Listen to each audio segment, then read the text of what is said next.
Cátedra San Juan Bautista de La Salle, entonces es un poco la inauguración.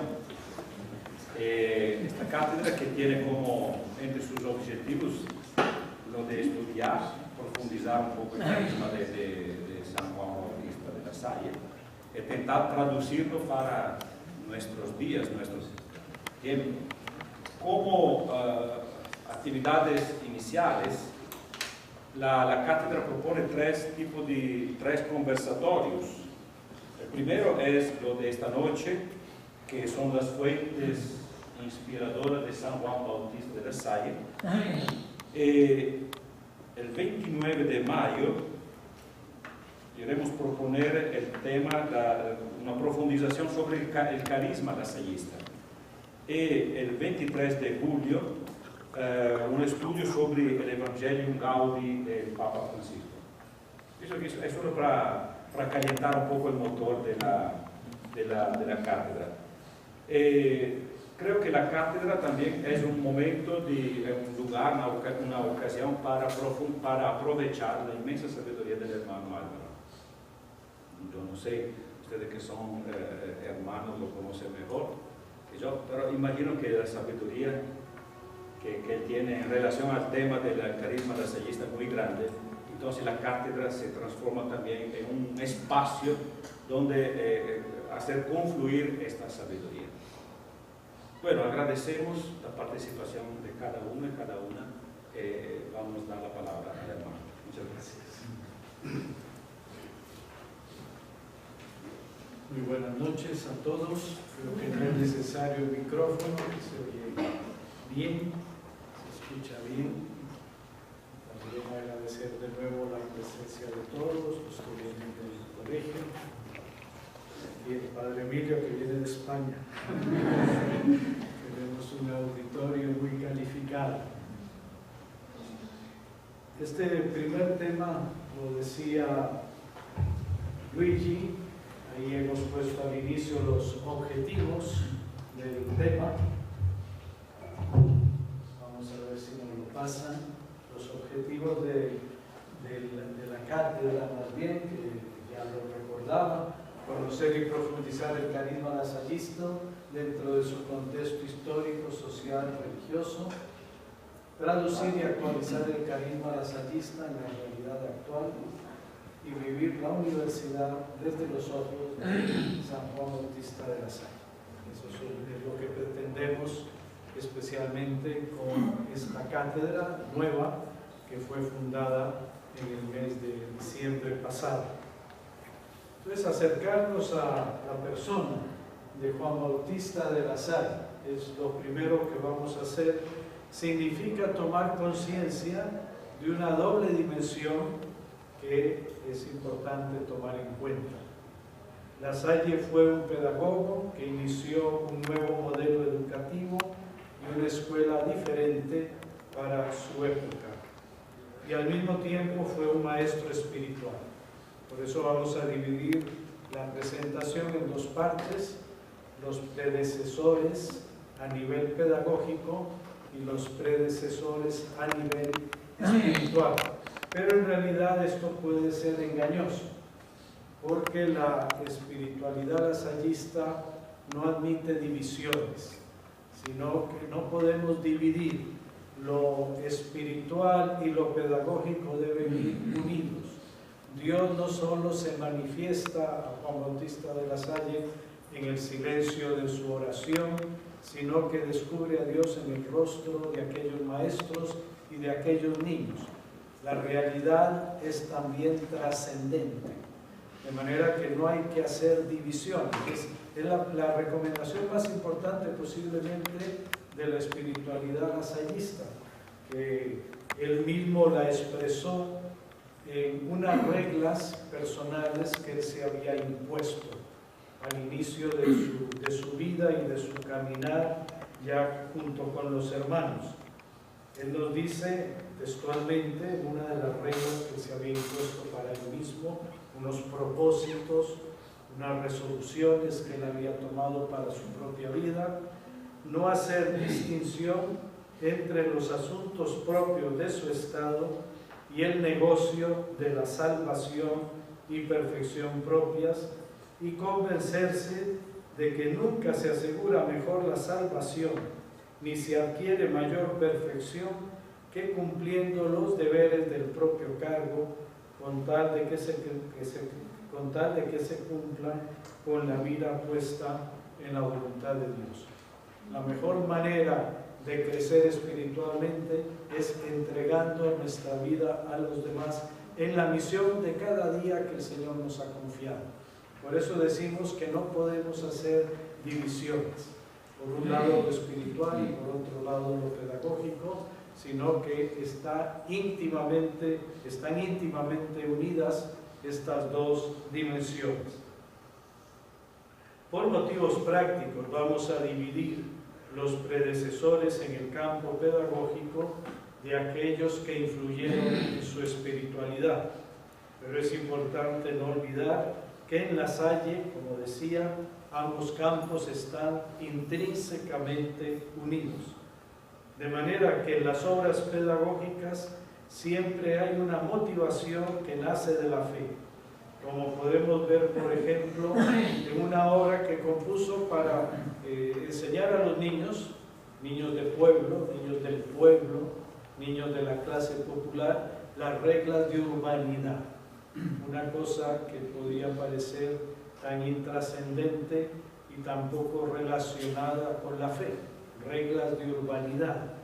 Y él las reglas las llama reglas de cortesía y urbanidad cristianas, porque son reglas que se inspiran en el respeto que el Evangelio nos hace sentir a los demás, porque cada uno es hijo de Dios, porque cada uno tiene una dignidad extraordinaria, debemos tratarlo con respeto, y por eso establece unas reglas de urbanidad. Pero no se queda simplemente uno a un nivel protocolario de cumplir ciertas normas, sino que en eso ve una manera de honrar a Dios en el respeto que se tiene a los niños, a los jóvenes que los hermanos y los primeros maestros educaban. De manera que pone en esta obra, pone de manifiesto la trascendencia de estas prácticas como virtudes que dicen relación a Dios, al prójimo y a nosotros mismos. Y en la mayoría de sus obras espirituales va a pasar lo contrario, que no van a quedarse en obras espirituales alejadas de lo cotidiano, alejadas de la realidad, sino que prácticamente en todas, y especialmente en las últimas de su vida, y la fundamental, que son las meditaciones para el tiempo de retiro, va a ser una relación siempre de lo espiritual en relación con la misión concreta que vivimos cada día, en nuestra relación, la relación que tenemos cada día con los niños, con los jóvenes. De manera que no hay diferencias, no hay distinciones. Podríamos decir que para Juan Bautista de La Salle y para todos nosotros, el Dios que encontramos cada día a nivel personal, cara a cara, en nuestra oración, es el mismo Dios que seguimos encontrando cada día en la cara, en el rostro de nuestros alumnos, en el rostro de los compañeros, compañeras de trabajo, en el rostro de las personas que encontramos en nuestra vida cotidiana. Entonces, primero vamos a ver los predecesores de La Salle en el campo pedagógico, un poco de historia. El final de la Edad Media presenció la creación, como saben, y el desarrollo de universidades en toda la Europa católica. Sabemos que las primeras universidades fueron fundadas por la Iglesia y por congregaciones religiosas. El siglo XVI fue el de la organización de colegios que correspondía a la enseñanza secundaria moderna. Conocemos seguramente la influencia decisiva de los jesuitas en este campo a mediados de ese siglo, seguidos pronto por los padres que se llamaban de la doctrina cristiana y los oratorianos. Pero esas dos categorías, sobre todo me estoy refiriendo a Francia, lugar de nacimiento y desarrollo del instituto. Pero esas dos categorías de establecimientos, universidades y colegios, se dedicaban a la clase acomodada, no por razones necesariamente económicas, pues también existía la gratuidad en ellas, sino más bien por la tradición cultural de las familias y sobre todo por el uso abundante, casi exclusivo, del latín. Y para la gente del pueblo el latín pues no les interesaba, que podían ganar con el latín. Pero era más una costumbre, los que estudiaban eran los hijos de la clase burguesa, los demás no debían estudiar, era un poco una, como digo, no solamente o no principalmente por razones económicas, sino más bien por razones culturales de la época. Frente a ese desarrollo cultural de la nobleza y de la burguesía, la inmensa mayoría del pueblo permanecía aún analfabeta. Los programas, las condiciones de estudio, la utilización del latín, la duración de la escolaridad no estaban adaptadas a las necesidades y posibilidades de la gente sencilla. Y varios factores se mancomunan a finales del siglo XVI y durante todo el siglo XVII para favorecer la creación y luego la multiplicación de escuelas para el pueblo sencillo. No son las escuelas lasallistas las primeras que se abrieron para el pueblo sencillo. Ya había habido, y estos son los predecesores lasallistas del fundador, los predecesores del fundador, una serie de iniciativas a partir de la iglesia para atender a las clases populares. Asistimos a una especie de toma de conciencia general de la necesidad de instruir a la gente, cuyas motivaciones parecen ser, en primer lugar, de orden político y religioso. Por ejemplo, un objetivo era, de orden político, controlar a la gente. De orden religioso, catequizar, moralizar a las personas.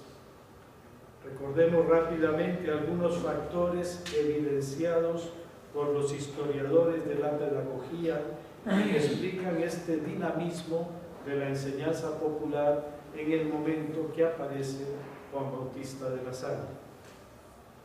Primero, la influencia de las iglesias, la católica y las protestantes, fue decisiva.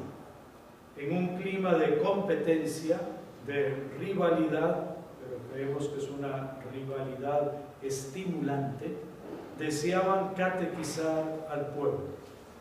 Los iniciadores de la Reforma, a principios del siglo XVI, se interesan sumamente por la escuela como medio de educación de los niños y como introducción a la lectura personal de la Biblia. Sabemos el papel fundamental que tiene la Biblia en las iglesias de la Reforma.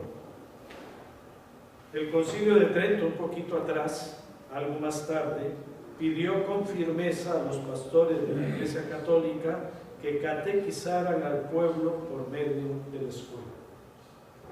En esta labor de escolarización del pueblo, la Iglesia Católica en Francia recibió en el siglo XVII el apoyo del poder real, que dictó los decretos oportunos para ello, aunque a menudo faltaban los medios concretos para llevarlos a cabo. Había el apoyo del rey, el apoyo real, pero no siempre esto se traducía en hechos efectivos, como suele suceder.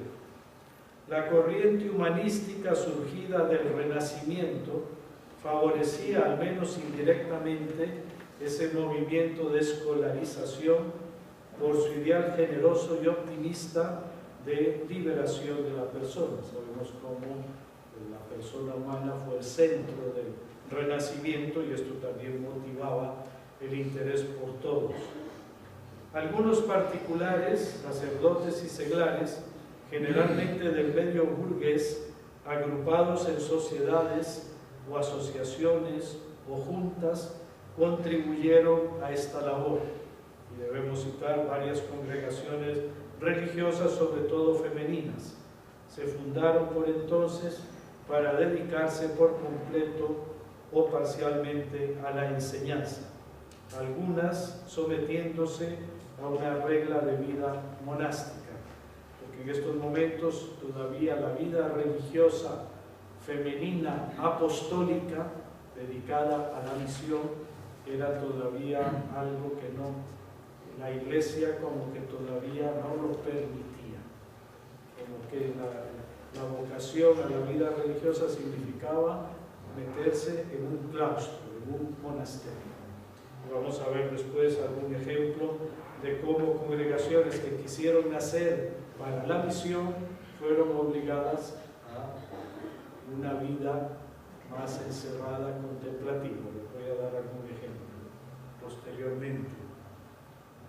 Para no quedar atrás, las administraciones civiles, municipios, intendencias, en vías de organización bajo el impulso del poder real, también se dieron a la tarea de crear unas escuelas que dependieran del municipio o de la comuna o de la entidad respectiva, para beneficio de sus administrados, muy particularmente en la mitad sur de Francia, donde las escuelas estaban más descuidadas. Todos estos proyectos y realizaciones se apoyaban en la imprenta, cuya expansión en toda Europa aportaba instrumentos indispensables para la generalización de la enseñanza. La difusión de lo impreso, particularmente por la venta ambulante, despertaba en número creciente en las personas las ganas de leer, incluso de escribir, hasta en las capas menos favorecidas de la población. La escuela se presentaba entonces como el lugar adecuado para saciar el ansia de alfabetización.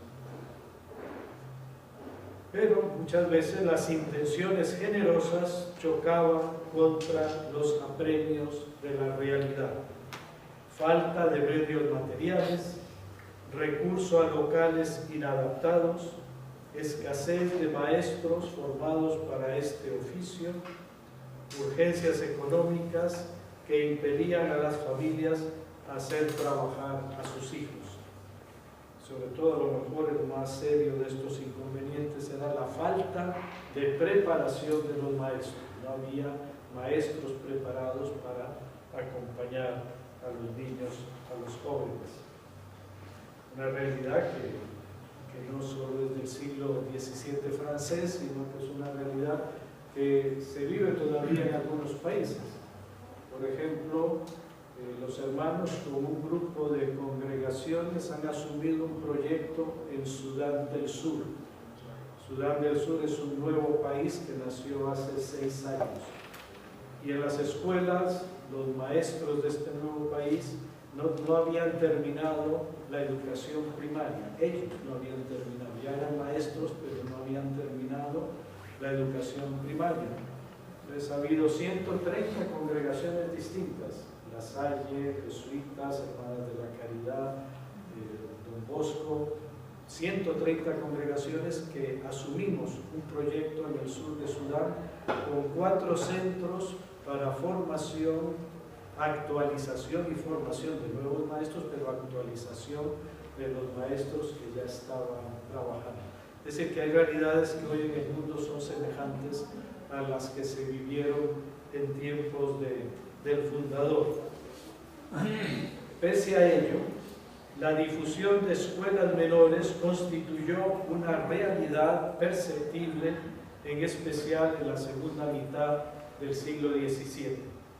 Encontró inspiradores y organizadores en la persona de precursores célebres, tanto para las niñas como para los niños. Y estos son los precursores más cercanos a Juan Bautista de la Salle: Pedro Fournier, Francisco de Sales, sobre todo Carlos Demian, Nicolás Barré, Vicente de Paul y Nicolás Roland.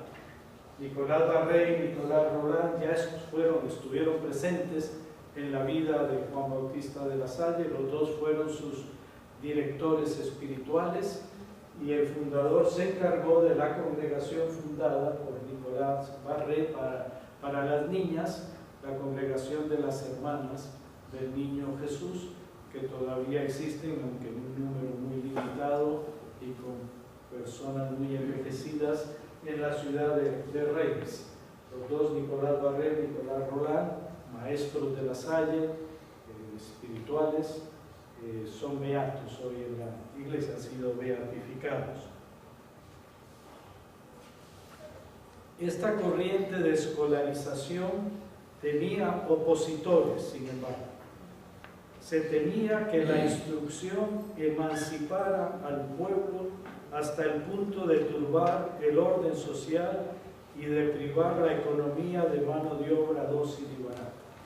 Como siempre, hay personas que se oponen a que otros puedan desarrollarse porque eso puede tocar sus propios intereses.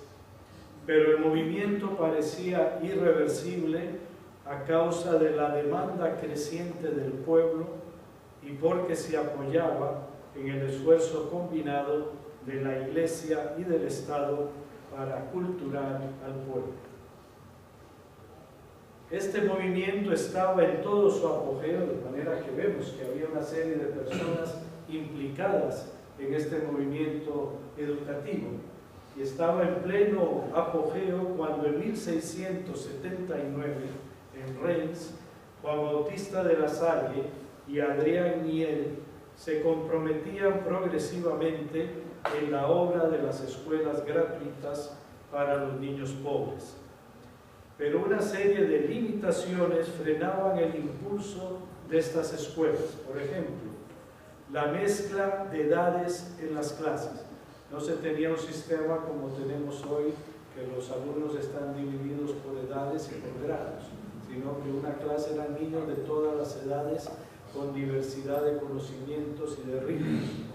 Y por eso era una enseñanza personalizada, pero no en un sentido positivo, sino que el maestro llamaba a cada alumno para ver dónde estaba y para tener con él una clase, mientras los demás pues hacían lo que podían.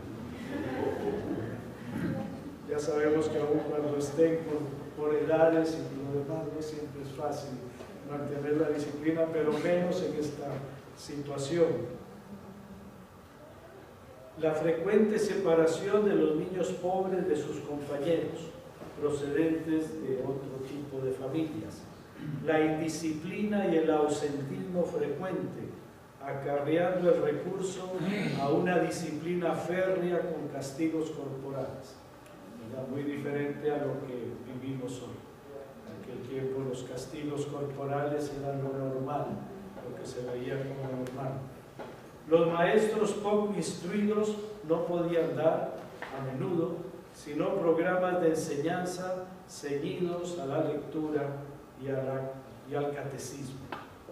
Fieles a las costumbres ancestrales, recurrían a la lengua latina y a la enseñanza individual para el aprendizaje de la lectura, lo que causaba pérdida de tiempo y desorden. Por estas y otras razones, la escuela popular de finales del siglo XVII requería un gran esfuerzo de organización. Y aquí está el mérito de Juan Bautista de la Salle, no tanto creador de la escuela popular, pero el ideador del método de la escuela popular. Eso es el mérito fundamental de Juan Bautista de la Salle, la organización de la escuela popular. Juan Bautista de la Salle, pero no solo él, porque fue con los primeros hermanos, con los primeros maestros que fueron ideando una nueva metodología para la escuela popular.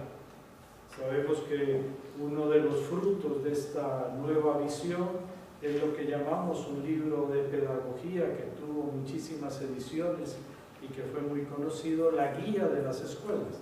Y esta Guía de las Escuelas recogía, en aquel tiempo se hablaba de los principales hermanos.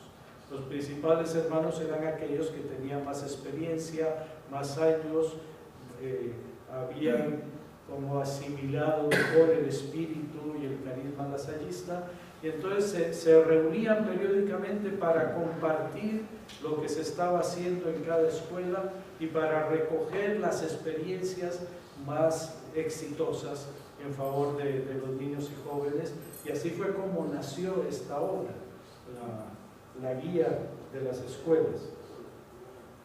De La Salle debe mucho a sus predecesores, pero va más lejos, pues es el resultado de una búsqueda teórica, empírica y reflexiva común entre todos los hermanos con el fundador.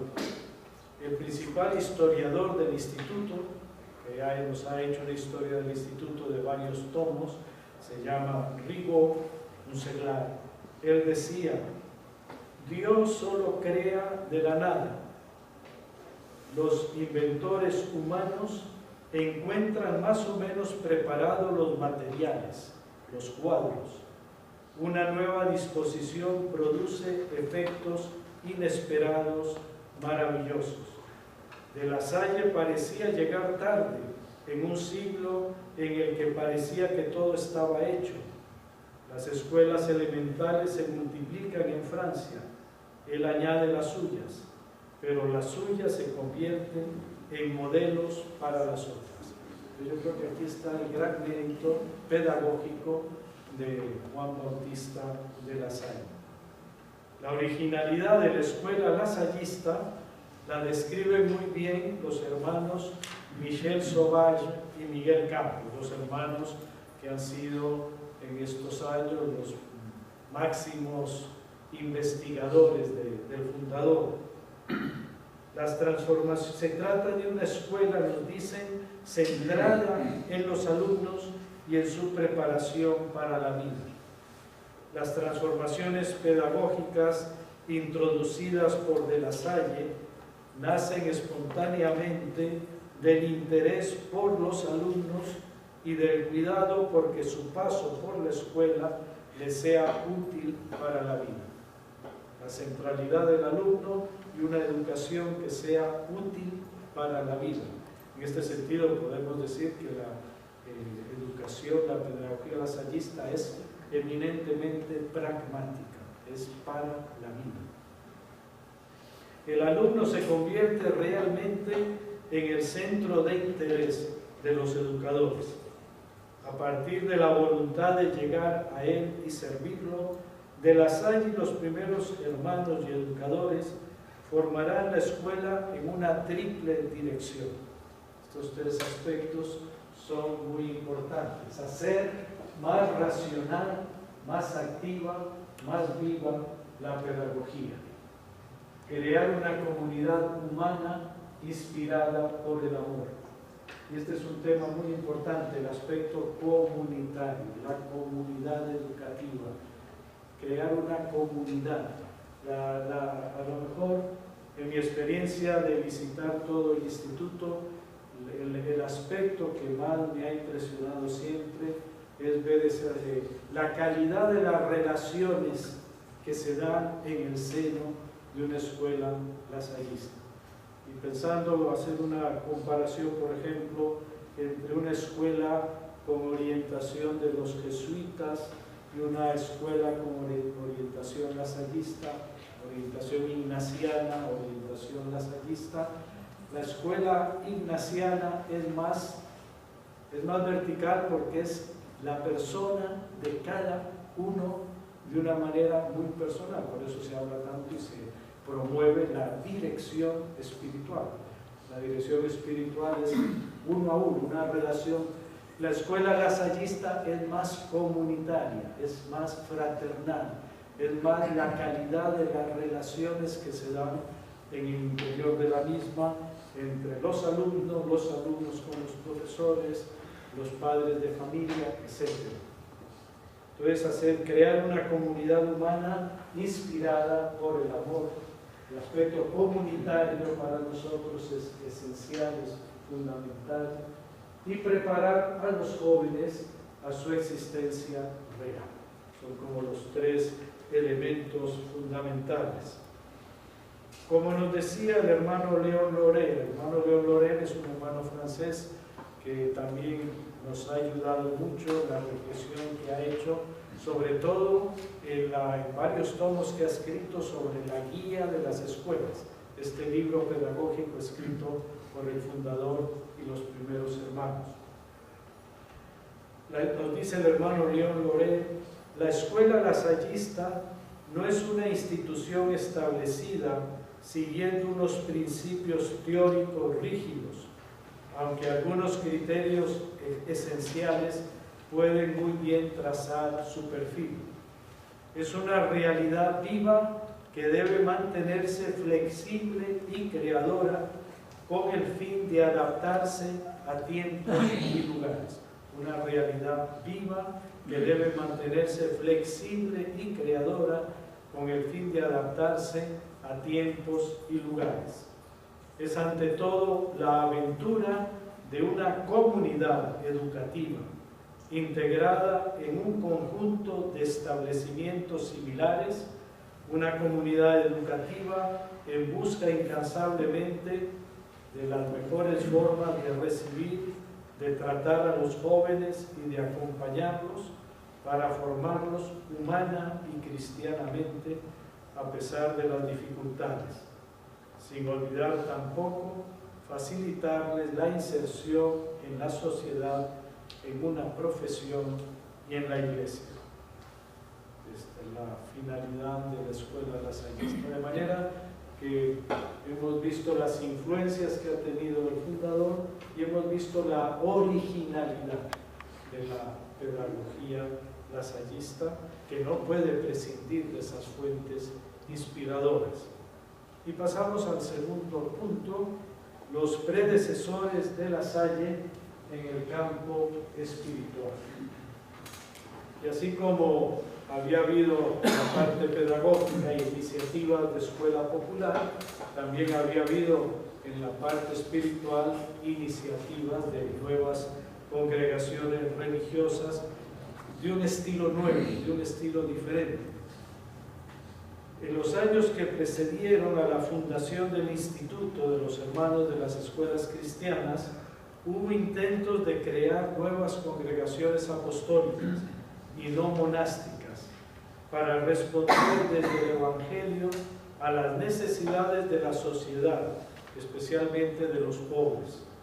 San Francisco de Sales, que vivió de 1567 a 1622, poco antes que La Salle, fundó las Hermanas de la Visitación, y la finalidad primera que había tenido Francisco de Sales, como el nombre lo dice, visitaciones que visitan, pero no, esa fue la intención de Francisco de Sales, pero la iglesia les obligó a meterse dentro de un monasterio, y hoy las visitandinas, la congregación de la Visitación, es una congregación de clausura que viven dentro de un monasterio.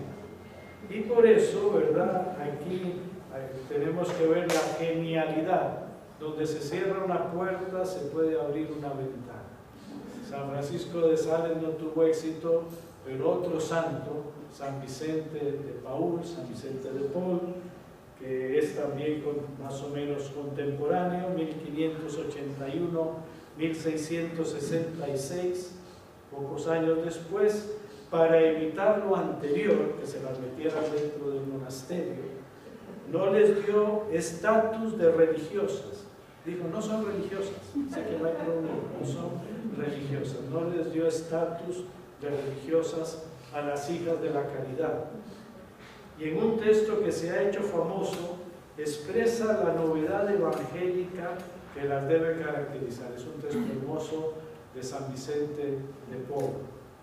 Decía él: no teniendo más monasterio que las casas de los enfermos y aquella en que reside la superiora, por celda una habitación de alquiler, por capilla la iglesia parroquial, por claustro las calles de la ciudad, por clausura la obediencia, por rejas el temor de Dios, por velo la santa modestia, Y continuaba diciendo, y como no han hecho ninguna otra profesión, por eso las hermanas de la caridad todavía, hasta hoy, no hacen votos perpetuos, sino que el 25 de marzo, esta de la Anunciación, renuevan por un año sus votos, porque no tienen ese estatuto canónico de religiosas para poder tener esa libertad de servir a los pobres.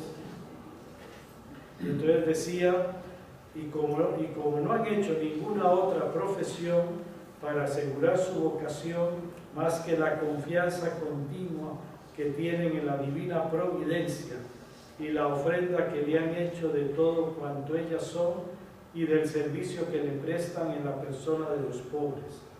Por todas estas razones tienen que tener tanta o mal virtud que se hubieran profesado en una orden religiosa.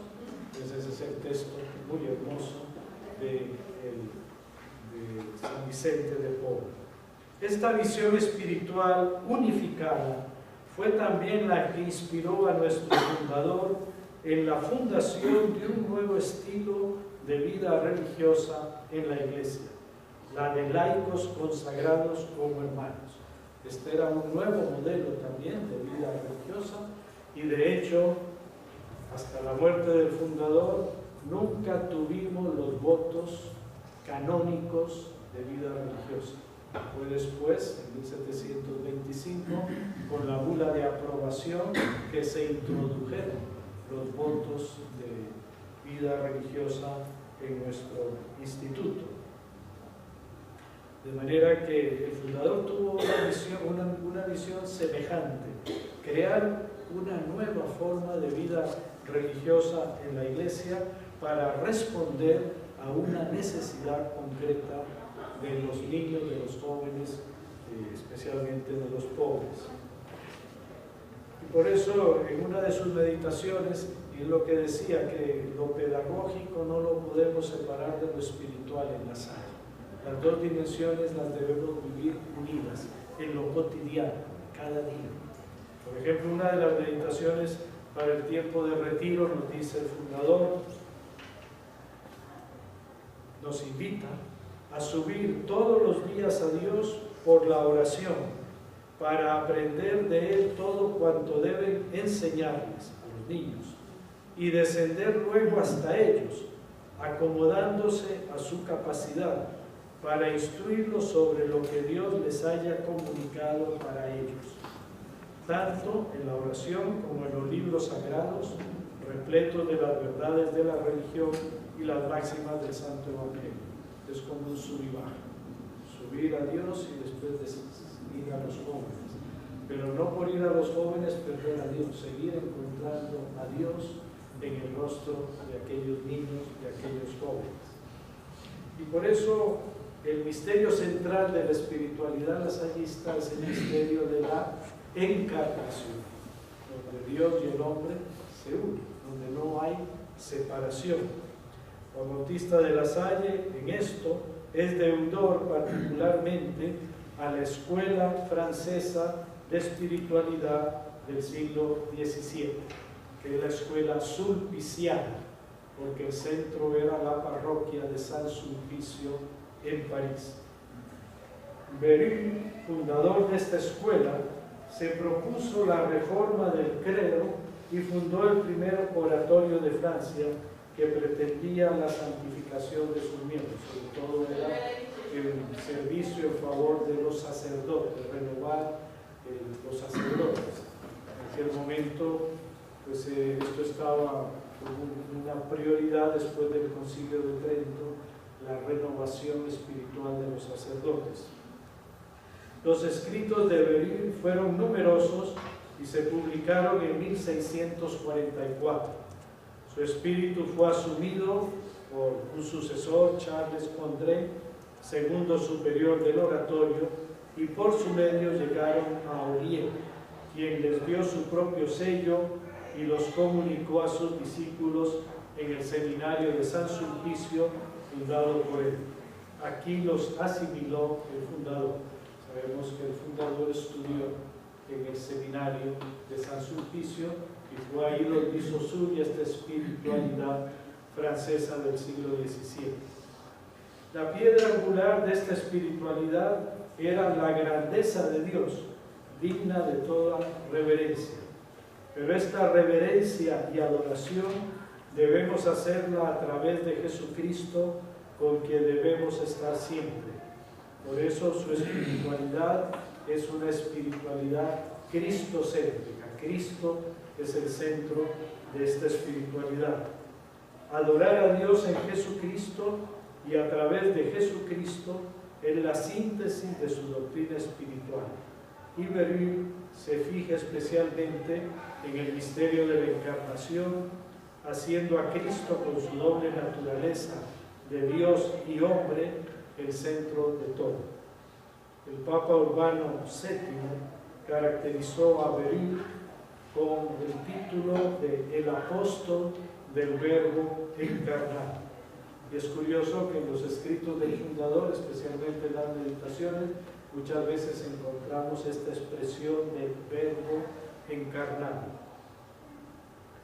Se considera a Berulle como un Copérnico espiritual. Jesús es el verdadero sol alrededor del cual el mundo y nuestros corazones experimentan movimiento cristiano. Es un Copérnico espiritual. Es importante la doctrina de Berulle, que va a ser suya el fundador, sobre la perpetuidad de los misterios de Jesucristo. La idea es que los misterios de Jesucristo no han terminado, que nosotros debemos continuar los misterios de Jesucristo en nuestra propia vida. Más que imitar, es continuar los misterios de Jesucristo. Debemos participar en el espíritu de los misterios, cuyo efecto es siempre actual. Nuestra tarea, por consiguiente, es completar los misterios de Jesús. Esto naturalmente podemos aplicarlo al misterio de la encarnación, que debemos continuar y actualizar. Veremos más adelante la aplicación que a este respecto hará Juan Bautista de la Salle. Con San Agustín, Berulle ve en el misterio de la encarnación un misterio de humildad. La elevación del hombre supone el anonadamiento del verbo. A veces se tiende a un anonadamiento un poco negativo. Y es la visión que tenía, hay que ser honestos y ver también cómo la mentalidad de la época marcaba también a Juan Bautista de la Salle. En ciertas meditaciones, cuando habla de la naturaleza de los niños, lo habla de una manera muy negativa, ¿verdad? Porque era lo que en ese momento como que para captar la grandeza de Dios había que minimizar a la persona, cosa que gracias a Dios actualmente en la espiritualidad que vivimos vemos que es todo lo contrario. Pero ya San Ireneo, muchos siglos antes, en los años 300, decía que la mayor gloria de Dios es la plenitud del hombre, que el hombre viva, esa es la mayor gloria de Dios. Sabemos que debemos leer los escritos del fundador, sobre todo los espirituales, en clave autobiográfica. Muchos de los sentimientos y expresiones de la explicación, él nos dejó una explicación del método de oración, un método para orar personalmente, en silencio. Sabemos que muchas que en la explicación del método y en sus meditaciones, muchas cosas retratan su propio proceso encarnacional en el mundo de los maestros y de los pobres. Podemos ver, y ya estamos terminando, algún aspecto de lo anterior. Podemos interpretar el proceso de encarnación de la Salle como un itinerario de renuncias a su familia, a su estatus social, a sus funciones canónicas. Cuando el fundador deja la canonjía, dice: casi siento que es la canonjía la que me ha dejado. Ya aquello como que ya no le decía nada, como que veía que era más cercano al Evangelio jugarse la vida con aquellos pobres maestros en favor de los niños. Por eso los hermanos Ovalle y Miguel Campos nos dicen, de compromiso en compromiso, el Señor ha inducido a La Salle y a sus discípulos a asumir plenamente la misión del Hijo del Hombre, participando en su encarnación entre los pobres, en su obediencia y en su abandono al Padre para el servicio de la juventud pobre y abandonada. Esto es lo que va a dar sentido ahora a su vida. Es particularmente significativa la encarnación del fundador en el mundo de los maestros. Decimos que no había maestros calificados, bien preparados, y de hecho los primeros maestros pues eran gente muy de pueblo. El fundador venía de una clase más burguesa. Esa primera, el vivir junto a aquellos maestros realmente fue algo difícil para él, porque él los consideraba, decía, inferiores a su lacayo, a sus servidores. Poco a poco se irá construyendo la comunidad, ya que podemos considerar a los hermanos como los primeros pobres con quienes el fundador se encarna, haciéndose solidario en sus vidas y debilidades. Le fue muy duro salir de su universo para encarnarse entre los hombres del común. Lo fue igualmente, los biógrafos lo subrayan, el obligarse a abrazar su estilo de vida en cuanto a alimento, alojamiento, conversaciones.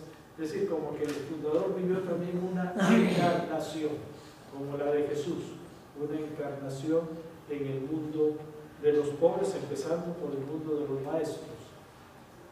No menos ejemplar es la encarnación de La Salle en el mundo de los niños y de los jóvenes pobres. Se trata de hacer historia con ellos, de liberarlos de su situación alienante, de darles esperanza y libertad, de anunciarles el mensaje evangélico de Jesús, pero desde dentro. La opción decidida en favor de los pobres, la fe viviente en la bienaventuranza de la pobreza están en el centro del pensamiento de La Salle, así como fueron el motor de su vida y de sus luchas. Sin duda, por todo esto fue un testigo del Espíritu que lo introdujo realmente en el misterio de encarnación salvífica de Jesucristo. El itinerario del fundador es finalmente también un itinerario encarnacional. Su fidelidad a Dios presupone la fidelidad a los hombres. El itinerario original de búsqueda de la voluntad de Dios se convierte en un itinerario en compañía de otros, entre los cuales se encarna, asumiendo las necesidades que ha percibido como un llamamiento, afianzar a los maestros, estabilizar las escuelas, velar por su buen funcionamiento, poner al alcance de los niños pobres los bienes de la cultura y educarlos cristianamente, disponiéndolos a la irrupción salvadora de la buena nueva de salvación en acto dentro del mundo. Y podríamos decir que la espiritualidad lasallista es este itinerario encarnacional de fidelidad a Dios que presupone la fidelidad a los hombres y que es una espiritualidad unificada, es una espiritualidad que unifica cuerpo y alma. Los dos nos importan. No se trata de salvar almas, se trata de salvar a la persona en toda su integridad. No hay diferencia entre profano y sagrado. En lo profano Dios se revela también. Entre escuela y oración, entre liberación y contemplación, entre promoción y evangelización. Es una espiritualidad que parte de la realidad. Debemos estar cercanos, conocer la realidad y descubrir en esa realidad lo que Dios nos pide. El fundador que siempre estuvo atento, que se dejó impresionar por esa realidad, pero por inspiración de Dios a la luz de la fe. No podemos separar lo trascendente de lo inmanente. Todo para nosotros debe ser transparencia de Dios. Desde que el Verbo se encarnó, la materia tiene algo de divino, y más todavía el hombre y la mujer hechos a imagen de Dios. El misterio de la encarnación es una invitación a encontrar a Dios en lo cotidiano. Por eso voy a terminar con una oración que nos invita a vivir cada día ese encuentro personal con Dios, sin divisiones, sin compartimentos, sino de una manera unificada. Enséñame, Señor, a vivir el don de cada día, sin otros planes que los tuyos, los de cada día. Que el rostro de mi prójimo sea nuevo para mí cada día. Que pueda maravillarme de tu amor, Padre, cada día. Dame un corazón, Señor, manso con el sufrimiento de cada día, fuerte en la lucha de cada día, amoroso en la oración de cada día. Que cada día sepa confiar en ti, Padre, dejando en tus manos el mañana, sin inquietud, sin prisas. Que cada día estrene tu paz, recibiendo de ti cada día salud o enfermedad, éxito o fracaso, progreso o retroceso. Enséñame, Señor, a vivir el don de cada día. De manera que con esta oración podemos terminar esta visión global de las influencias que inspiraron a San Juan Bautista de la Salle y cómo eso tiene mucha actualidad para nosotros hoy. Que la manera como él supo hacer suyas esas influencias, nos las supo transmitir y hoy pues son nuestras raíces y son como las intuiciones originales que deben animar y alimentar nuestra vida de cada día. No sé si hay alguna pregunta o algún comentario que alguno quisiera hacer. Vamos a terminar a las 8, más tarde, estamos a tiempo, faltan 5 minutos, pero si hubiera alguno que quisiera comentar o hacer alguna pregunta, con mucho gusto. Rosa.